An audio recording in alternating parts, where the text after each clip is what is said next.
Hey, my name is Hannah Karlovich, and this is my response to the second 321 assignment in developing the Christian mind. Um, so I chose for this assignment, I chose to do my response on the economy of wisdom, which is also economy of knowledge.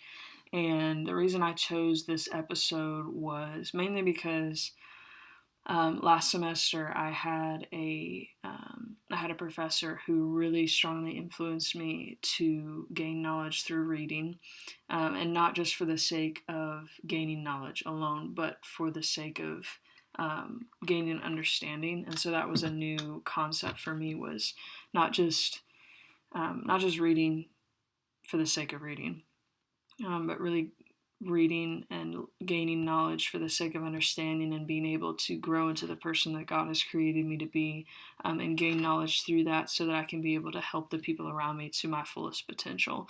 So that was why the economy of wisdom, the economy of knowledge really piqued my interest, and why I did my response on it. So I'll cover the three new things that I learned first, and the first of those was what Evan and his team said about the economy of wisdom reveals abundance. And I'd never thought about it like that before. And they said, in a world governed by scarcity, shared knowledge only grows. So that was really interesting to me, because we are in a world that's governed by scarcity. So things, as you disperse them, they run out. But when you share knowledge, it's not that a piece of the pie is taken from you and given to someone else. It actually grows as you spread it, and it becomes stronger and it becomes deeper because more people are able to speak into it and add to it. And one of the things that I learned a lot about last semester is how we live now in a knowledge economy, because we have a lot of machines that handle manual labor. And so the people who are contributing to society now and are recognized for their contributions are the ones who are producing knowledge and producing new knowledge. And so as you produce that knowledge, it only grows. So that was really interesting to me. And then the second topic that they covered that was new to me was the idea that knowledge leads to service. So we often think that those with knowledge should be the ones who are served because they're more important or they're more influential or whatever. But it made me think of what Jesus said in Mark 10, where he said, "The Son of Man did not come to be served, but to serve and give his life as a ransom for many." And so that was really interesting to me, because, literally the author of knowledge, the one who created the world, came into the world, and knowing all things, knowing even how he would die and who would betray him, all of those things he was willing to serve, because he also knew what he was gaining, which was a family redeemed, and a people who would be committed to him through love and through that sacrifice. And so the knowledge that Jesus had led him to serve the people that he came to redeem. And so just in that same way, as I gain more knowledge, it should give me the capacity to serve the people around me better, to serve them and love them better, and to be a better example of a Christ-like servant. And then the third thing that really interested me was how they said that knowledge helps us to be more versus do more. So I am a champion at doing, and it's really difficult for me to rest, because I just always have a to-do list. I always have things that I want to do. My rest list is a to-do list, projects and things like that. So what was revelatory to me, or what was new to me, was the fact that as you gain knowledge and you gain wisdom into what God has for you to do, or what God has for me to do, it may actually lead to doing less, because you're not tempted to do anything and everything that's put in front of you. You're able to cut the unnecessary things out and only do what God has actually given you to do, or given me to do. And so as I gain more knowledge and gain more wisdom and understanding of this is what God has for me, this is what God created me to do, then it may actually lead me to technically do less, because I'm more focused and I'm more intent on what he's actually given me to do. So that was the third thing that was new to me.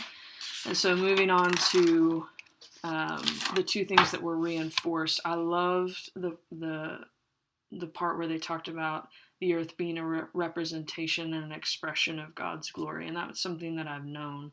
The earth is the Lord's and the fullness thereof, and all of those things. But my reflection personally was, I wrote down that creation demonstrates his attributes, but humans alone portray his image. So wherever you look in creation, you're going to see the attributes of God, whether it's his majesty in the mountains or in the forest, or his strength in the ocean. And they talked about the reverse metaphor of fire, how God is not like fire. Fire is really like God. And so you'll always see his attributes in creation, but in humankind and humanity is where you see the portrayal of his actual image. And so that was a reinforcement to me of the fact that all of creation is proclaiming his glory. So how much more humanity, who not only has his attributes but reflects the very image of God, how much more should we not portray his attributes, his image, and do it well? So one of the ways that we portray his image is through wisdom, because God has given us a spirit, God has given us a soul and a mind that can make choices that aren't based just on instinct, and so we can actually make wise decisions and reflect his glory through the wisdom that he's given us. And then the second thing that was reinforced was just the idea, based on a scripture, based on Proverbs, that the fear of the Lord is the beginning of wisdom. And so I thought about how the fact that we respect or we revere someone who has a reputation, somebody we've heard of. You don't just automatically respect someone that you've never met or seen before. But if they have a reputation, you're going to respect them. And I thought about how the Queen of Sheba came all the way from her kingdom to Israel to meet Solomon because she had heard of his glory and of his wisdom, and she came to see it for herself. And when she saw it and she experienced it, she said, "Now I know that you are the wisest man on the earth, that you're the greatest king on the earth." And she honored him, and she gave him even more wealth and riches, honored him with gifts. And so it got me thinking how, I might know of the Lord, I might have heard of him, heard of his reputation, but when we actually experience God is when we can say, "Now I know, now I've experienced you, and I am in awe and in reverence and in fear of you, because I've experienced your presence, I've experienced the things that you have for me." And so our respect and our reverence for the Lord grows as we increase in knowledge of him. And that's why that's the beginning of wisdom, and then it becomes even more as we continue to experience the Lord.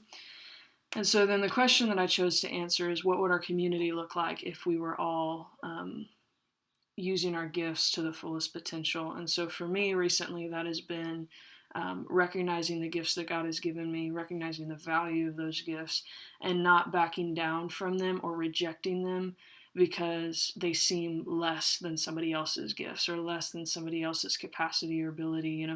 Someone told me the other day, "Have you ever thought like that you're a teacher? Because you just, everywhere you go, you're teaching people how to do things, or you're teaching people about concepts." And, my first thought in mind was like, that's not my gift. Like, that's not the gift that I want. I don't want to be a teacher.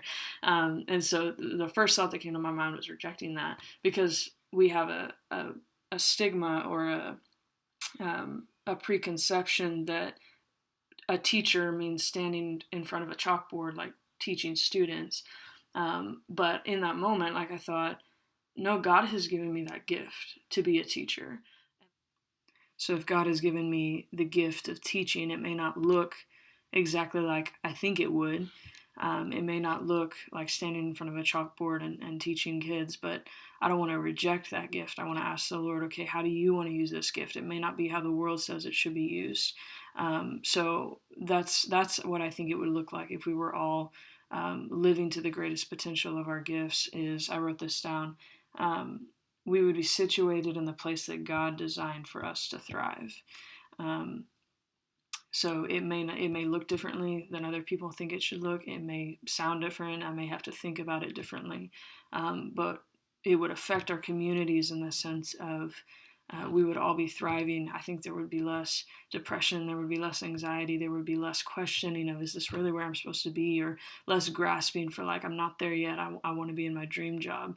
But allowing ourselves to be in the place that God has designed us and put for us to live in, without the pressure of like, this is what the world says that a teacher looks like, or that a musician looks like, or that an actor and actress looks like, or a student even. This is what a student looks like. Everywhere that we go, asking the Lord, how have you designed me to thrive in this place? So those are my responses to the 321 assignment for DCM. And again, my name is Hannah Karlovich.